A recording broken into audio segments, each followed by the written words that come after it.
François Bayrou, le président du MoDem, est l'invité de Preuve par 3, rendez-vous en direct que vous propose chaque mardi Public Sénat avec l'agence France Presse. Bonsoir François Bayrou. Bonsoir. Et merci d'être avec nous donc pour ce rendez-vous. Preuve par 3, trois grandes parties avec à chaque fois une grande question. La première ce soir que je vous poserai, François Hollande en fait-il trop comme hyper communicant? Il est partout, il s'exprime sans cesse. Stratégie utile ou course vaine, vous nous le direz, vous ferez entendre vos critiques et puis également bien sûr, vos propositions politiques. Deuxième question que vous posera Déborah Claude, notre conseillère de l'AFP, qui suit le centre. Est-ce que vous accusez, comme d'autres à droite, le pouvoir de faire monter sciemment le Front National?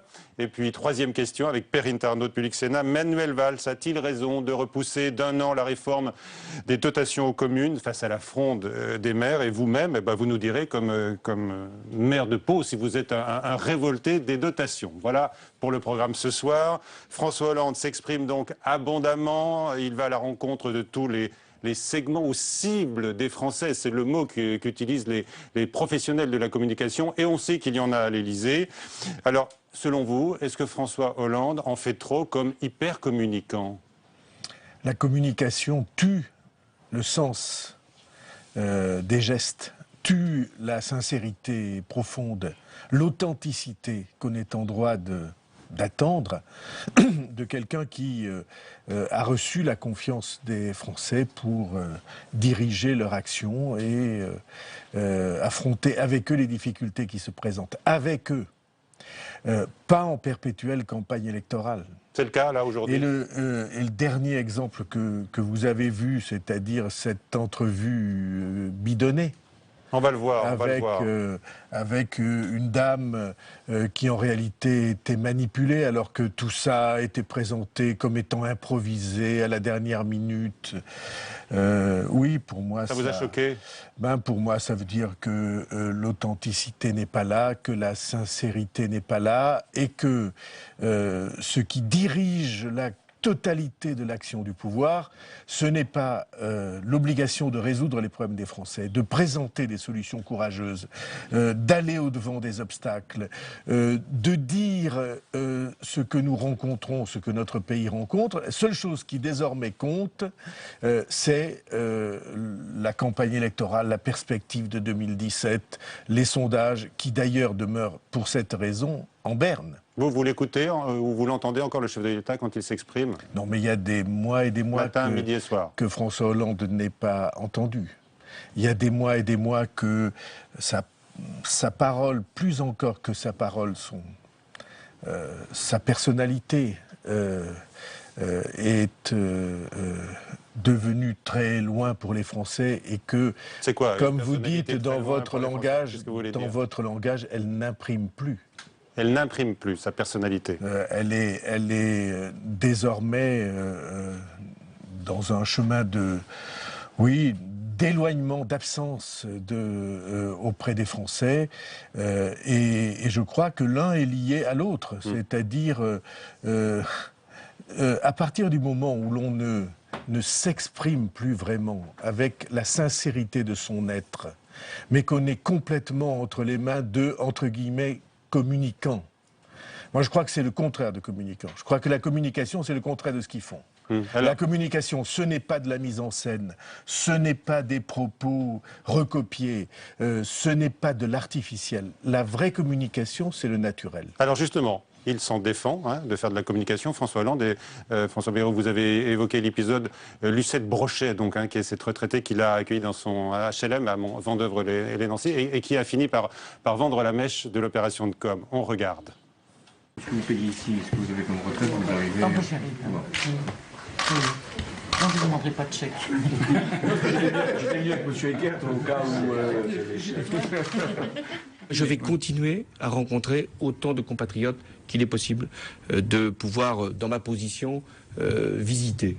Et donc je vais continuer. Pourquoi? Vous le saurez, vous ne le saurez pas. Pourquoi? Parce que c'est très important d'entendre, justement, hors caméra, hors micro, ce que les gens ont dit. Non, mais et là, c'est de la mise en scène, François Hollande. Mais vous pensez qu'on va chez une personne sans qu'il y ait des conditions? Quand je vais chez vous, il y a un certain nombre de conditions. Partout, il y a des conditions. Mais dès lors qu'il n'y a pas de caméra, il n'y a pas de radio, il y a toujours une franchise. Et moi, je fais confiance à ce qu'est le contact direct. Et on peut me faire beaucoup de reproches, mais sur le contact direct, je sais que les Français savent me trouver. Alors, vous lui faites le reproche de l'insincérité, et lui répond non, j'ai le contact avec les Français. Vous avez entendu la phrase que François Hollande vient de dire. Hors caméra et hors micro.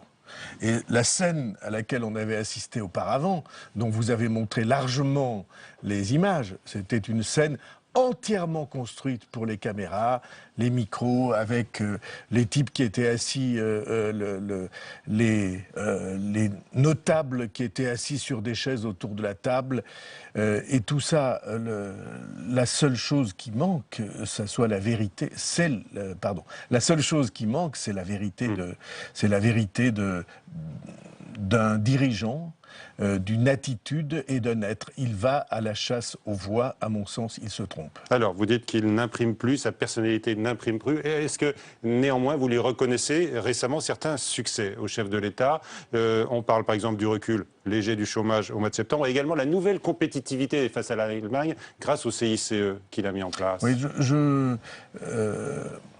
je lui reconnais de se battre pour la COP 21 et d'essayer d'arracher une décision dont tout le monde pressent qu'elle risque d'être insatisfaisante. Et cependant, pour améliorer les choses, il le fait bien. Voilà un point positif. Il a arraché le levier chinois à Pékin lors de son voyage. C'est ce que attendez, nous a dit. Ça c'est la présentation. Mais je lui reconnais d'essayer. Oui. Je lui reconnais d'être dans sa responsabilité de chef des armées, au fond, à la hauteur de sa fonction. Il y a des choses que j'approuve, des choses que j'approuve moins, mais je lui reconnais d'être digne dans cette fonction. En revanche, je ne reconnais pas, parce que pour l'instant, je ne crois pas qu'on puisse signifier la baisse du chômage. Et quant au CICE, j'ai toujours trouvé que c'était un mécanisme infiniment trop compliqué pour remplir l'objectif qu'il s'était fixé. Je me souviens très, très bien, le soir où le CICE est sorti, je dînais avec Michel Sapin. Il m'a dit, c'est formidable, on va créer 300 000 emplois. Et je lui ai dit, tu vas en créer 0. On a créé plus de compétitivité par rapport à l'Allemagne, ça a été reconnu. Oui, enfin, c'est reconnu. Il y a beaucoup de choses que pour moi je ne reconnais pas. L'autre jour, on avait une annonce disant que l'INSEE avait reconnu que le CICE permettait de créer 140 000 emplois. Alors j'ai pris mon stylo, j'ai fait une division, ma calculette, j'ai fait une division assez simple. Le CICE a coûté 33 milliards les 2 premières années. Et va coûter encore cette année davantage que sur les années précédentes.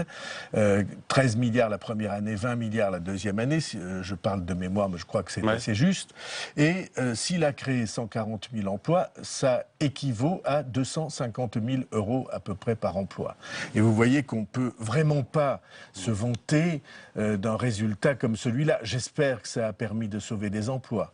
Mais selon moi, une baisse des charges qui aurait été franche et massive, aurait été beaucoup plus efficace, beaucoup plus générale, beaucoup plus simple et beaucoup plus lisible, et à mon sens aurait permis de faire des pas en avant. Est-ce que vous espérez encore des réformes d'ici la fin du quinquennat? Dans le domaine économique et social, il y a ce qu'on nous annonce sur le Code du travail. Alors, le Code du travail, dont vous connaissez le poids... Vous vous souvenez que je l'avais... Oui, absolument. Vous l'avez déjà montré. Je l'avais apporté dans une émission de télé. Alors, il ne va pas perdre énormément de pages, puisque les grands dogmes vont être préservés, a dit le chef de l'État. Néanmoins, cette réforme va être annoncée demain. Est-ce que vous y croyez?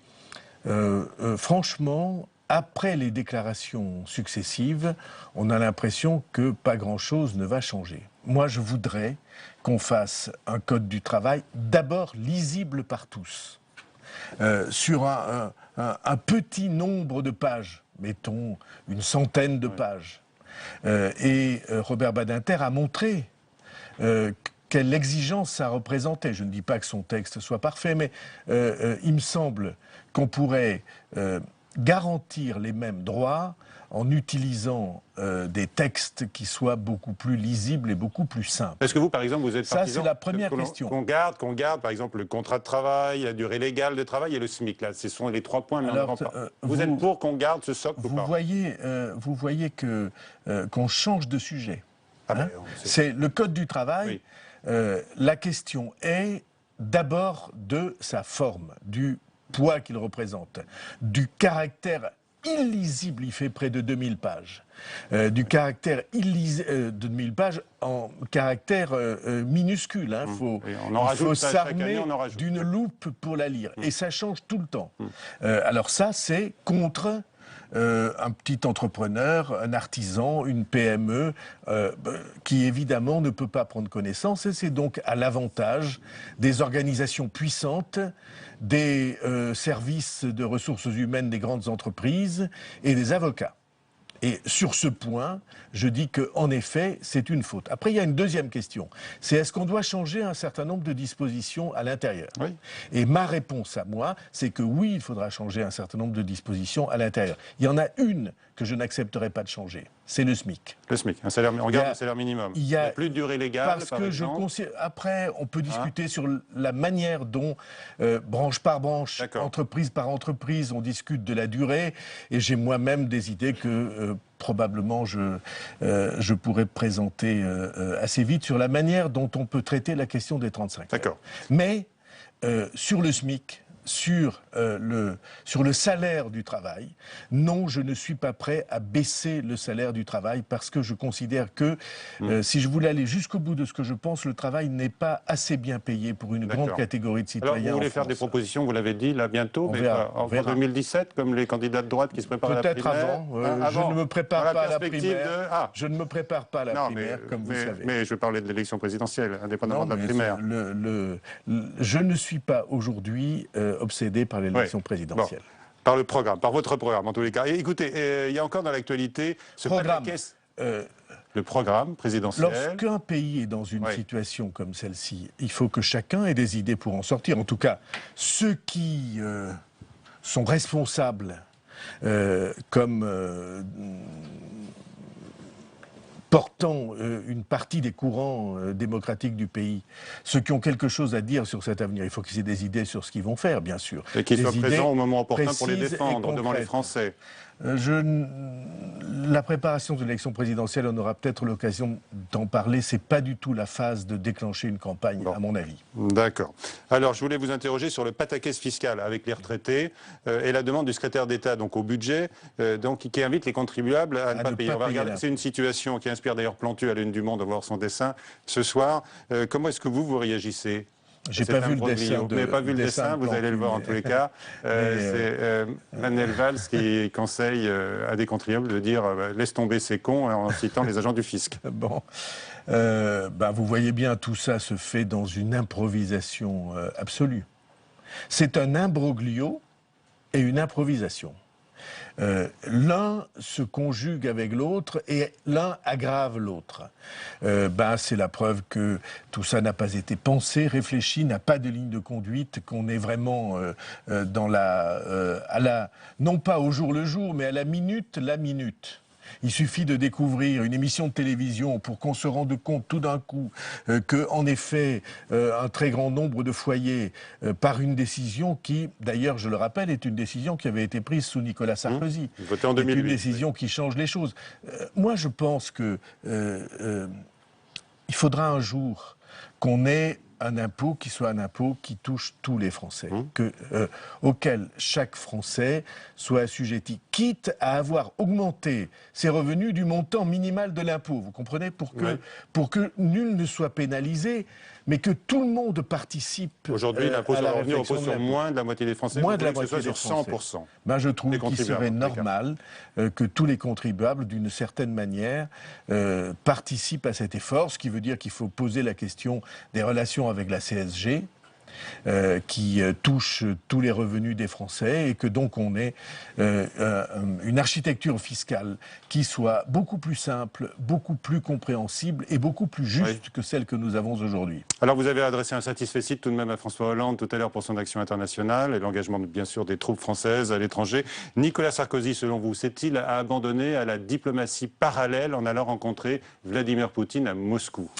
Écoutez, vous en conviendrez, assez souvent des relations conflictuelles avec Nicolas Sarkozy et assez souvent un jugement un peu sévère sur ce qu'il fait. Mais dans ce voyage à Moscou, je ne vois pas il était dans son rôle d'opposant. Je ne vois pas de raison de critique. Non, il était dans son rôle, ça nous arrive tous, non. D'hommes politiques majeurs d'un pays et qui essaie à sa manière ou qui fait à sa manière ce qu'il faut pour que les grands sujets soient pris en compte. Je pense qu'il n'est pas possible que l'Europe soit dans un conflit permanent avec la Russie. Je pense que la Russie sera, j'espère, à terme, en tout cas devrait être, un jour prochain, le grand partenaire de l'Europe. Parce que nous sommes sur la même terre. Hein, la terre sur laquelle nous vivons, nous sommes voisins et proches de la Russie et il faut des relations constructives avec la Russie. D'accord, mais là on parle bien sûr de... Vous parlez de la relation avec la Russie, mais là c'est la relation avec Vladimir Poutine. Oui, mais Vladimir Poutine, récente, en Europe, justement, sur la terre de l'Europe. Est le chef d'État de la Russie et de ce point de vue-là, tout ce qui pourra être fait pour améliorer la situation, pour exercer une influence, pour que Vladimir Poutine se conduise à la tête du gouvernement de la Russie dans une démarche qui est une démarche respectueuse d'un certain nombre de droits, d'un certain nombre de règles et de ses voisins européens. Alors tout cela doit être fait, mais à la question sur Vladimir Poutine, moi je ne regarde pas Poutine comme un ennemi. Très bien. Je le regarde comme un chef d'État qui parfois a des conduites que je ne peux pas approuver. Et cependant, il me semble qu'il faut avoir des relations avec lui. Et ce n'est pas sur ce point que je ferai procès à Nicolas Sarkozy. Alors, deuxième partie de Preuve par 3, qui vous donnera d'ailleurs l'occasion de reparler de Nicolas Sarkozy, avec cette question. Est-ce que François Hollande fait-il monter sciemment le Front National? On va parler des régionales, mais également de la présidentielle. Vous allez répondre à Déborah Claude de l'agence France-Presse. L'accusation d'arrière-pensée électorale, donc, est répétée par... Bruno Le Maire, qui fait bondir toute la gauche qui a des raisons, on le sait, de craindre le Front National dans 5 semaines, mais pas que, hein, elle n'est pas la seule. Écoutez ce que dit à ce sujet le politologue Pascal Perrineau. Normalement, la droite et le centre devraient ramasser la mise, mais la droite et le centre, maintenant, ils ont à se battre sur 2 fronts. À la fois le front de gauche, mais aussi à sa droite, le front du Front National, si je peux m'exprimer ainsi. Et dans certaines régions, on s'aperçoit même que le principal opposant, dans un contexte parfois de délitement presque de la gauche, le principal opposant pour les Républicains, l'UDI et leurs alliés, eh bien c'est le Front National. Peut-être qu'avant le vote, certains Français qui peuvent être proches du Front National hésiteront à franchir le pas, particulièrement au second tour, parce qu'au second tour, en votant Front National, ils confieront les clés de la région à un Front National qui, jusqu'à maintenant, n'a jamais encore fait ses preuves. Voilà pour ces propos recueillis par Flora Sauvage. Bonsoir Déborah Claude. Bonsoir Monsieur Bayrou. Bonsoir Michel. Alors la question. La question, on entend le Front National serait devenu le principal opposant. Est-ce que vous pensez, comme on entend ces jours-ci, que le gouvernement et le Parti socialiste font monter le Front National? Est-ce qu'il y a des arrière-pensées derrière tout ça? Je sais bien que ça se dit beaucoup. Moi, c'est pas ce que je pense et ce que je ressens. Le Front National monte des faiblesses conjuguées, profite des faiblesses conjuguées et successives de ceux qui exercent le pouvoir en France alternativement. C'est ça qui fait monter le Front National.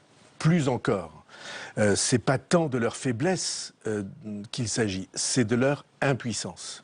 Donc vous n'êtes pas d'accord avec Bruno Le Maire et donc, qui dit, on règle pas je sais très bien que depuis des lustres, pour pas dire décennies.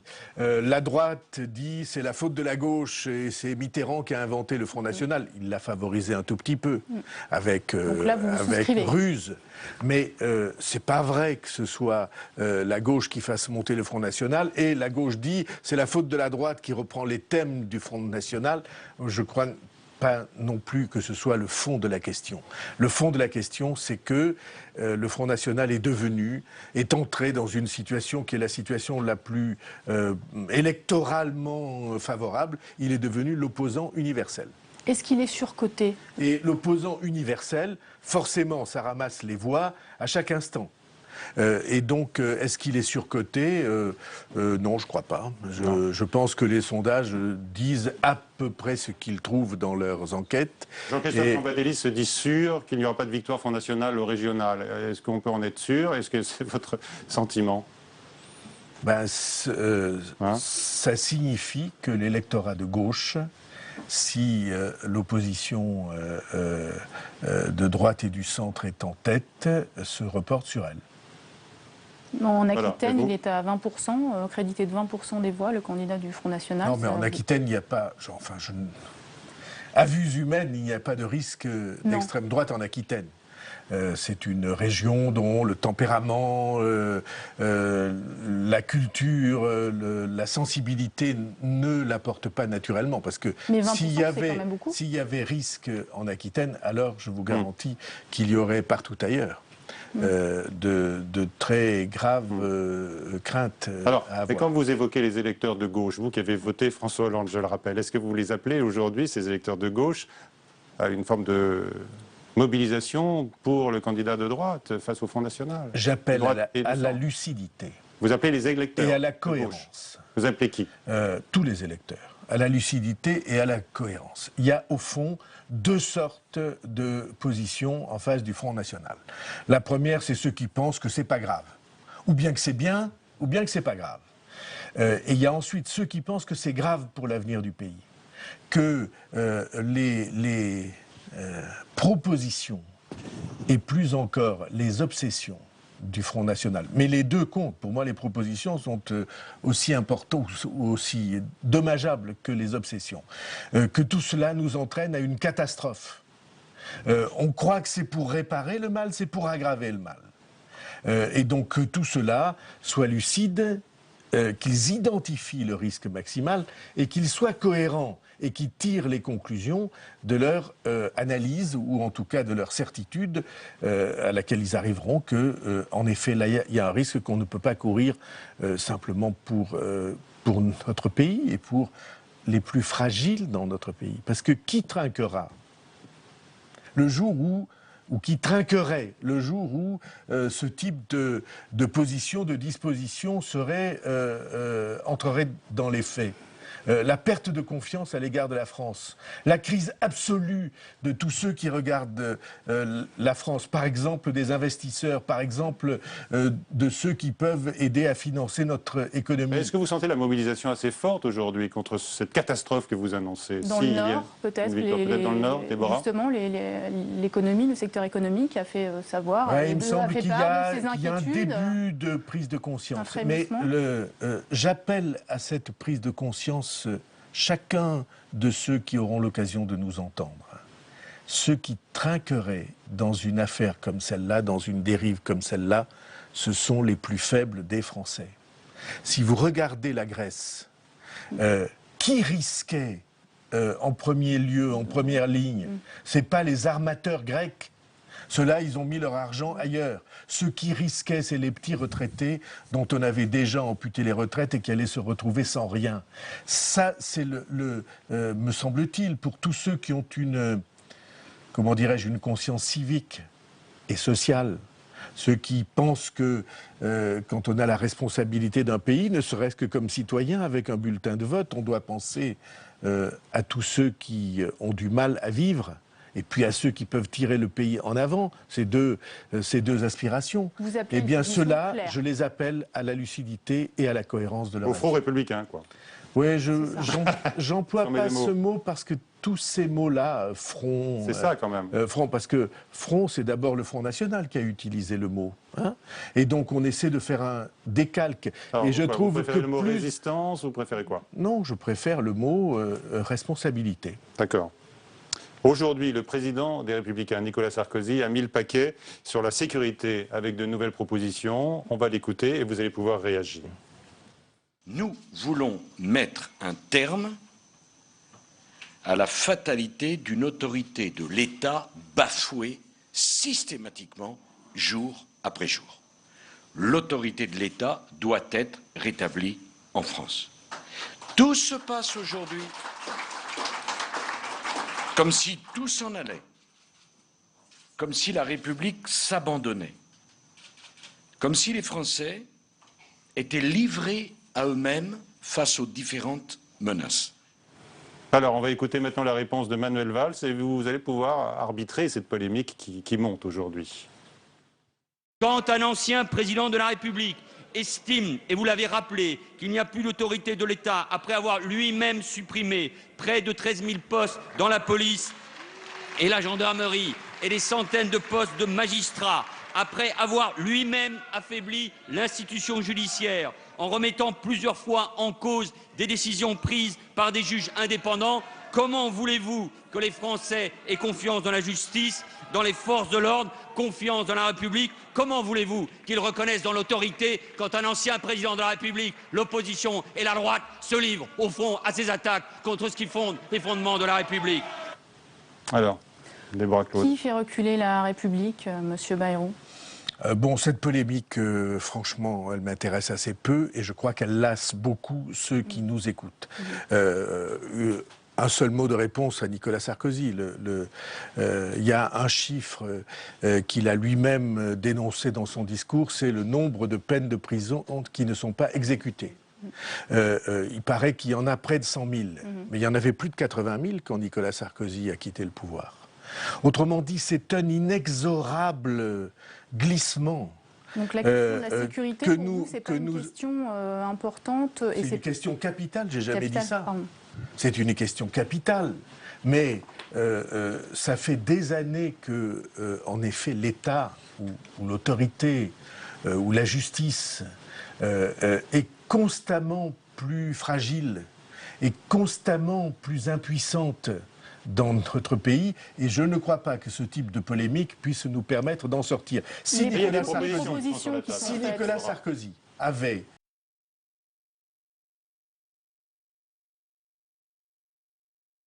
été ministre de l'Intérieur pendant plusieurs années, s'il avait, lui, rétabli la force sereine et respectable d'un État qui, par exemple, dans les quartiers, est présent et non pas vient de l'extérieur, comme à chaque fois qu'il y a là, vous êtes plutôt une sur la ligne de intervention. Manuel Valls. Quand il y a une intervention, alors il pourrait s'exprimer. Mais je pense que les résultats qu'il a obtenus lui-même devraient entraîner un ton différent de celui qu'il a annoncé. Sur ces Non, je sujets-là. ne dis pas ça. Essayons de ne pas caricaturer, mais vous voyez bien ce que je veux dire. Il se présente comme La situation, super ministre de l'Intérieur. elle est en dégradation depuis, allez, 15 ans, au moins, peut-être plus. Hein, et donc les propositions... je préférerais qu'on soit dans la reconstruction. Alors, il y en a, parce qu'il y a des propositions, Déborah. Il y a armer les policiers municipaux, permettre aux sociétés d'autoroutes dont vous avez dénoncé la privatisation il y a plusieurs années de pouvoir verbaliser, donc donner un pouvoir de police en quelque sorte à des sociétés privées. Donc il y a un certain nombre de propositions. Oui, il y a des idées qui sont pas absurdes dans ce que Nicolas Sarkozy a dit, y compris dans celles que vous avez citées. Alors, est-ce que les policiers municipaux doivent être armés? Beaucoup le sont. À Pau, j'ai doté la police municipale d'armes qui sont des armes dissuasives et pas des armes mortelles. Bon, je vous assure que ça change les choses, bien sûr. Plus d'aménagement Dès que de vous peine pour les retrouvez- condamnations de... Alors là, plus vous de 6 voyez, mois, par exemple. on entre dans la difficulté ou dans les sujets qu'il faut aborder avec prudence. L'idée qu'il n'y ait plus de réduction de peine pour les peines de prison, cette idée-là, je vous encourage à rencontrer un directeur de prison, un gardien de prison, et vous leur demandez ce qu'ils en pensent. Parce qu'à partir du moment où vous n'avez plus la possibilité d'aménager la peine de ceux qui sont en prison au bénéfice de ceux qui se conduisent bien et au détriment de ceux qui se comportent mal, alors vous enlevez aux gardiens de prison et à l'administration de la prison quelque chose qui est absolument Donc ça, vous êtes précieux. en désaccord sur Et cet donc aspect. sur ce point, je trouve 6 mois. que évidemment on est dans une présentation publicitaire. D'ailleurs, qui a fait voter les aménagements de peine qu'on propose de supprimer aujourd'hui? Nicolas Sarkozy. Qui? C'est Nicolas Sarkozy. Et donc, de ce point de vue-là, je trouve que, bon, on voit bien ce que la primaire va être. Hein. La primaire Ça va va être être quoi? une surenchère. Ah. Elle est, Là, on en a les preuves aujourd'hui. comme vous savez, m'est arrivé souvent de le dire. Vous Les n'aimez pas le craintes que système de la j'exprimais, le système de la primaire appelle à la surenchère. Et de ce point de vue-là, je la trouve dangereuse. On en voit les premiers exemples, les prémices, mais je Là, ne doute ce pas qu'il y en matin, aura d'autres. c'est pour vous la campagne on est en campagne de primaire. Pourquoi les vous pensez annonces que c'est de- quoi Vous pensez que c'est quoi Je pense rien du tout, simplement je vous pose la question. Bah, tout le monde le voit bien. Qui parmi ceux qui nous écoutent ne voit pas ce qui est en train de se jouer? Ils comprennent parfaitement, les Français qui vous écoutent, de quoi il s'agit. Alors vous devez être inquiet de l'absence d'Alain Juppé Voilà. dans cette guerre, La parce qu'on l'entend réponse, plus depuis un moment. c'est l'identité heureuse d'Alain Juppé. Non, je crois qu'il ne faut pas caricaturer. Je pense que Alain Juppé a décidé d'adopter une démarche qui est une démarche plus posée, de ne pas se livrer à la surenchère, pour ne pas se retrouver avec un pays qui aura reçu beaucoup de promesses, mais qui n'auront aucune réalité une fois que l'élection aura eu lieu. Je pense qu'il a décidé d'adopter un style politique différent. Jusqu'au mois de janvier, peut-être. C'est pas, on verra, mais je pense que c'est le choix qu'il a fait. Vous l'aidez toujours? Comment? Oui, en tout cas, j'ai dit de la manière la plus claire Que vous étiez prêt à et l'aider. ça n'arrive pas très souvent dans le monde politique que quelqu'un qui a un socle électoral important dise, écoutez, je suis prêt à travailler avec quelqu'un Et d'autre. concrètement, comment vous l'aidez, Monsieur Bayrou?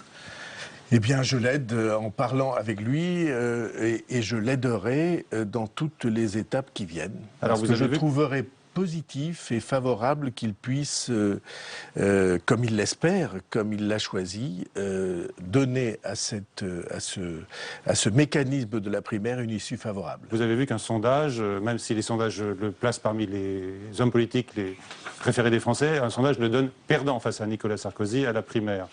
Mais Est-ce que ça vous inquiète ou pas? S'il vous est arrivé de m'écouter Oui. dans l'une quelconque des émissions que j'ai faites ces derniers mois et peut-être cette dernière année, vous aurez noté que cette crainte m'a traversé l'esprit. Oui, oui, absolument. Mais là, il y a un sondage. Pour une raison mécanique Oui, oui.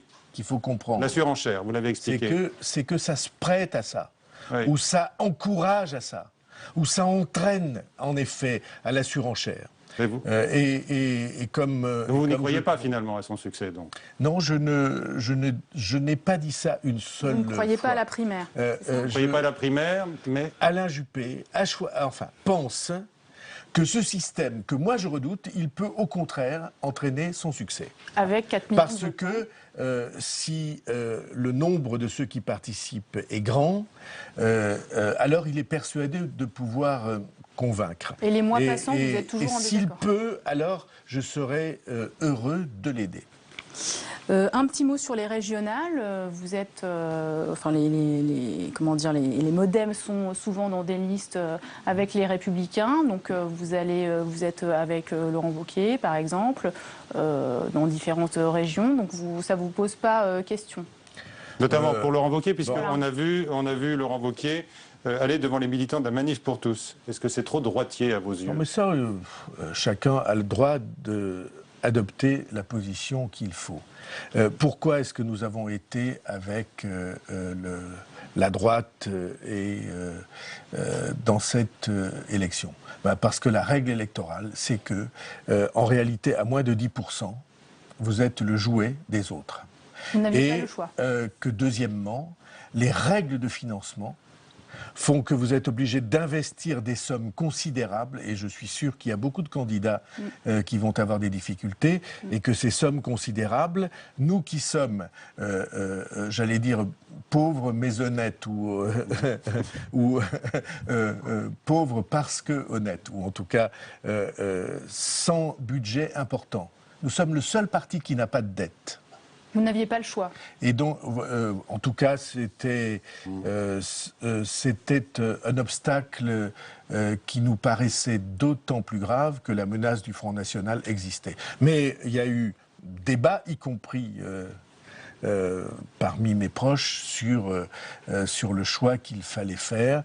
Et nous avons préféré faire une entente. Un peu contraint et forcé, on l'a compris. Une toute petite question.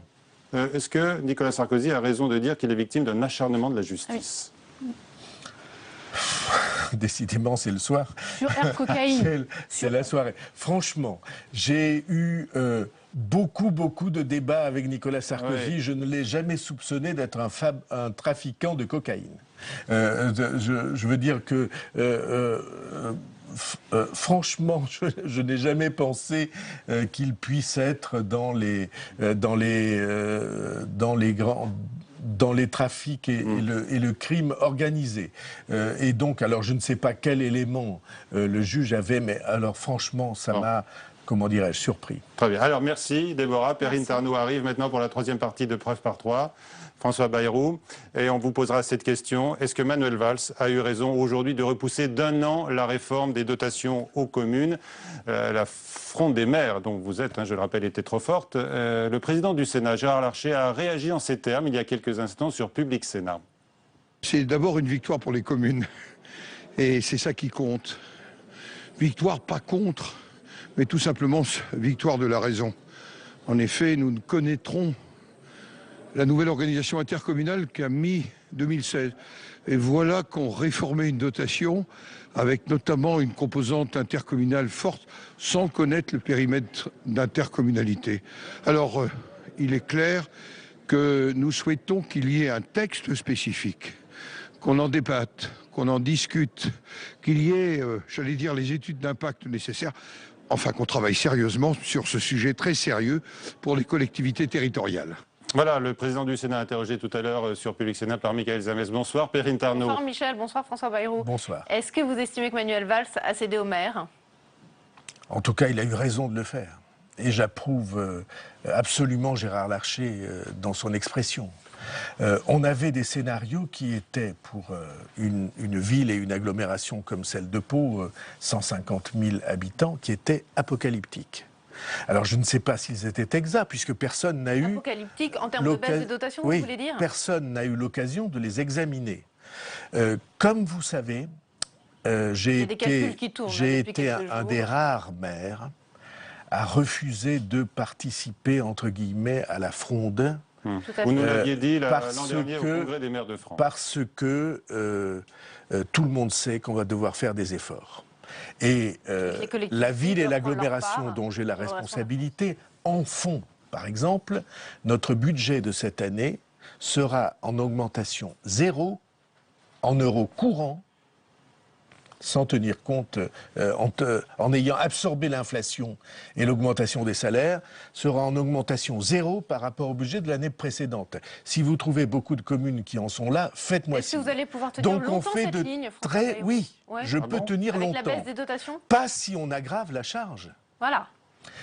On nous disait qu'on allait peut-être perdre 3 ou 4 millions d'euros supplémentaires. Le point de fiscalité est à 500 000 euros dans ma ville. Et donc perdre 3 ou 4 millions d'euros supplémentaires, c'était perdre 6 ou 8 points de fiscalité. Alors là, bien sûr, il y a un moment où on se trouve devant une crise insurmontable. Et c'est pourquoi Gérard Larcher avait raison d'exiger qu'il y ait une reprise du débat et un travail en profondeur. Et c'est pourquoi Manuel Valls a eu raison, contraint et forcé, mais on fait parfois des choses contraint et forcé juste, a eu raison de retarder ce texte. Donc c'est un report, mais ce n'est pas un abandon de cette réforme de la DGF. Si vous voulez bien réfléchir au calendrier électoral, reporter à 2017, il me semble qu'il pourrait y avoir quelques, comment dirais-je, quelques soubresauts dans cette affaire. Vous pouvez parler d'un enterrement en pur et... J'en sais rien, mais en tout cas... Ça ressemble à un enterrement quand même. En tout cas, je trouve pas ça... je n'aurais pas trouvé ça bien, voilà. Mais est-ce que cette réforme est quand même nécessaire, selon vous? Manuel Valls parlait tout à l'heure dans l'hémicycle du Sénat quand même d'une réforme juste et équitable. Oui, en tout cas, moi, je ne la ressens pas juste ni équitable. Est-ce qu'il faudrait une loi spécifique, comme le propose Gérard Larcher, pour réfléchir à cette réforme? En tout cas, il faut reprendre le débat sereinement, avoir que tous les élus aient entre les mains les scénarios, les simulations, qu'on regarde ce que ça donne et qu'on s'interroge sur chacune des conséquences. Sans ça, on va tout droit à ce qu'on dénonçait avant, c'est-à-dire la totale improvisation et le bazar. Ce dont le gouvernement donne l'exemple tous les jours. Vous avez l'impression aujourd'hui que les élus locaux sont un peu perdus entre le report des réformes, la baisse des dotations, la carte des intercommunalités qui ne verra le jour qu'au printemps 2016 ? Les élus locaux sont accablés et très souvent découragés parce qu'ils n'ont pas de lisibilité sur leur avenir, parce qu'ils ont le sentiment que chaque jour qui passe, ils ont moins de reconnaissance et moins de capacité pour affronter les difficultés réelles de terrain, de quartier, d'organisation de la ville auxquelles ils ont à faire face. Voilà l'état d'esprit réel des élus locaux. Leur situation est une situation qui très souvent les désespère et ils ne voient pas d'issue. Et tout l'enjeu, c'est de montrer une issue. Et donc, malgré le report de cette réforme de la dotation globale de fonctionnement, le congrès des maires pourrait être un petit peu agité, vous pensez, dans 3 semaines? Je peux vraiment me tromper, mais mon sentiment, c'est qu'on a dépassé le stade de la révolte. Ah bon? C'est-à-dire? On est entré dans une espèce de résignation, ne sachant pas quoi faire, ayant essayé des majorités successives, ne sachant pas quoi faire pour rendre à la vie publique locale la sérénité et l'efficacité qu'elle devrait avoir. Là on parle des communes, mais le découpage des régions J'allais y venir. est une injure au bon sens. Qui était pourtant soutenu par une majorité de Français à l'origine. Oui, mais bien sûr, si vous dites aux gens, on va redécouper de manière plus logique et pour faire des économies, bien sûr, ils répondent oui. Et moi aussi, je réponds oui. Mais j'aurais jamais imaginé qu'on mette l'Alsace, la Lorraine et Champagne-Ardenne dans la même région, ne serait-ce que pour l'histoire. Et je n'aurais jamais imaginé qu'on prétende que Bressuire, Limoges et Pau appartenaient à la même région. Ça va se retrouver dans le résultat des élections régionales ? Selon vous? Ça devrait, mais les Français aussi ont une part de découragement en eux, vous savez. Michel? Une part de découragement qui les conduira à quoi? À voter Front National, à ne pas voter du tout? Qu'est-ce que vous voulez dire? Oui, qui les conduit à baisser les bras, ou à avoir la tentation de baisser les bras. Alors vous parliez du bazar. Parce que les Français, qu'est-ce qu'ils voulaient? Ils voulaient une simplification de la vie publique locale. On n'a pas une simplification, on a une complexification. C'est chaque jour plus illisible. Ils voulaient que ça fasse des économies. On va dépenser plus d'argent. Et alors, ce qui est fantastique, c'est que chaque fois qu'un candidat un peu raisonnable dit « écoutez, on va essayer de faire des économies », le Parti socialiste monte au créneau en disant « je prends les fonctionnaires à témoin, avec nous, il n'y aura jamais de suppression d'emplois ». Ils ont fait la réforme pour ça. Mais de qui est-ce qu'on se moque? Dans quelle espèce de duperie, de comédie on se trouve? Et alors, oui, la vie publique locale, elle est profondément handicapée par cette absence de lisibilité sur les communes comme sur les régions. Pas de fil directeur dans les redécoupages d'intercommunalité. Et tout cela est en effet accablant. Alors, c'est accablant, vous dites c'est un grand bazar quotidien. On a entendu les députés socialistes qui ont averti le gouvernement du risque concernant les retraités, imposés désormais cette année et l'an prochain, mais bon, tout ça a été balayé par les taxes locales. Et puis alors, sur la réforme de la dotation globale des collectivités, en fait, on s'aperçoit, et on va l'entendre, que le socialiste André Daniel, lui aussi, vice-premier président PS de l'Association des maires de France, était sur la même ligne, celle que vous défendez et que défend la droite aujourd'hui. On l'écoute. Dès juillet, nous avions dit que la réforme n'était pas prête, qu'il était nécessaire d'approfondir le travail et nous avions proposé que cela se fasse effectivement au 1er janvier 2017. Nous avions proposé qu'il y ait une loi spécifique ou que s'il n'y avait pas de loi spécifique, soit voté dans la loi de finances pour 2016 les grands principes, mais que l'application soit différée à 2017 pour permettre un travail approfondi qui donne plus de justice, plus de lisibilité à cette réforme de la dotation globale de fonctionnement. Alors, c'était la même revendication à droite, à gauche, alors. Monsieur Léniel a politiquement raison, bien qu'il soit juridiquement minoritaire. Voilà, comme quoi c'est transversal. On va parler maintenant de l'enseignement et de la réforme du collège, avec cette grève un peu larvée, invisible des enseignants qui refusent de se rendre à leur formation, justement, sur cette réforme du collège. Alors, avant d'en parler ensemble, François Bayrou, on va écouter la secrétaire générale du syndicat SNES-FSU, Frédéric Rollet. La majorité des enseignants refusent la réforme du collège et donc refusent une formation qui n'est pas véritablement une formation, qui est surtout un dispositif d'information destiné à leur expliquer qu'ils doivent absolument mettre en œuvre cette réforme. Donc c'est un véritable détournement de la formation continue qui par ailleurs est réclamé par les enseignants puisque là c'est extrêmement vide de contenu, ça relève plus, j'allais dire, de la propagande que de la formation. Voilà, propagande plutôt que de l'information. Est-ce que vous soutenez les enseignants dans leur refus d'aller à cette formation de la réforme du collège? Vous qui étiez contre cette réforme. La réforme des collèges est une atteinte profonde et qui se veut irréversible à l'idée que beaucoup de Français se font de l'éducation nationale et de la formation des esprits, de l'esprit critique et de la liberté de jugement des enfants, du fait qu'on leur offre une culture élémentaire, par exemple la culture de la langue, pour qu'ils puissent savoir ce qu'ils disent quand ils parlent, ce qui est un élément essentiel de la reconnaissance et de l'influence et peut-être du pouvoir dans une société. Et le fait qu'on l'enlève aux plus faibles, ceux qui n'auront pas les moyens de s'offrir des leçons particulières ou de l'enseignement privé, pour le réserver socialement à ceux qui auront ces moyens, est une atteinte scandaleuse. Et donc, les enseignants ont raison de dire non, et tous les citoyens français auront raison de considérer que ce sujet est un enjeu de la prochaine élection présidentielle. Est-ce que la réforme va pouvoir s'appliquer, selon vous, à la prochaine rentrée scolaire? Non, mais elle est inapplicable. Mais si les enseignants vont pas se former. J'ai été pendant des années ministre de l'Éducation nationale. Je connais bien le fonctionnement des établissements scolaires. Demandez aux principaux de collège. La réforme, elle n'est pas seulement scandaleuse, elle est inapplicable. Parce que organiser des enseignements interdisciplinaires avec plusieurs enseignants sur des périodes de 4 mois, supprimer des enseignements, le latin et le grec, rayés d'un trait de plume. Ils ont fait la culture de la nation. C'est pas ce que dit la ministre, exactement. Mais qu'importe ce que dit la ministre. Elle dit les options demeurent. Mais ceci est une blague. Vous ne comprenez pas qu'on vous manipule sur ce genre de sujet. Il n'y a plus de discipline latin et de discipline grecque dans les horaires des collèges, même en option. Ce ne sont des options et donc ça va disparaître, non, vous voulez dire? Ce ne sont pas des options. Ce n'est pas vrai.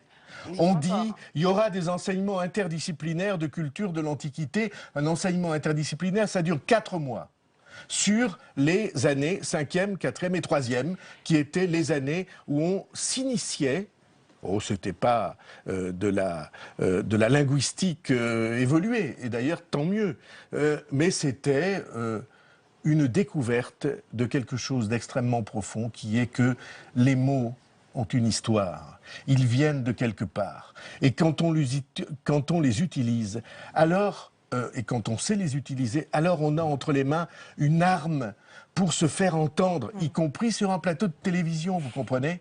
Et donc, dans un temps où la communication, comme on disait au début, la vraie, a une telle importance, vous enlevez cette arme aux plus faibles pour le réserver pour les plus forts. Comment vous le comprenez? Ceci est une terrible injustice sociale. Pourquoi est-ce que le gouvernement serait animé par ses pires intentions qui vont faire disparaître le grec et le latin? Si on vous suit, c'est quoi? C'est du dogmatisme? Oui, c'est du dogmatisme, c'est une idéologie. Il y a des forces de pression minoritaires, mais qui depuis longtemps allaient dans ce sens et qui quelquefois osent s'exprimer. Ça donne des textes qu'il est très intéressant de te lire. Oui, je pense que c'est purement et simplement idéologique. Donc la grogne... Et alors, idéologique et budgétaire. Ouais, donc Parce que vous avez ceux qui poussent par idéologie et vous avez derrière, naturellement, une partie de Bercy qui est extrêmement satisfaite, ceux qui ne s'intéressent qu'aux chiffres, qui est extrêmement satisfaite de voir que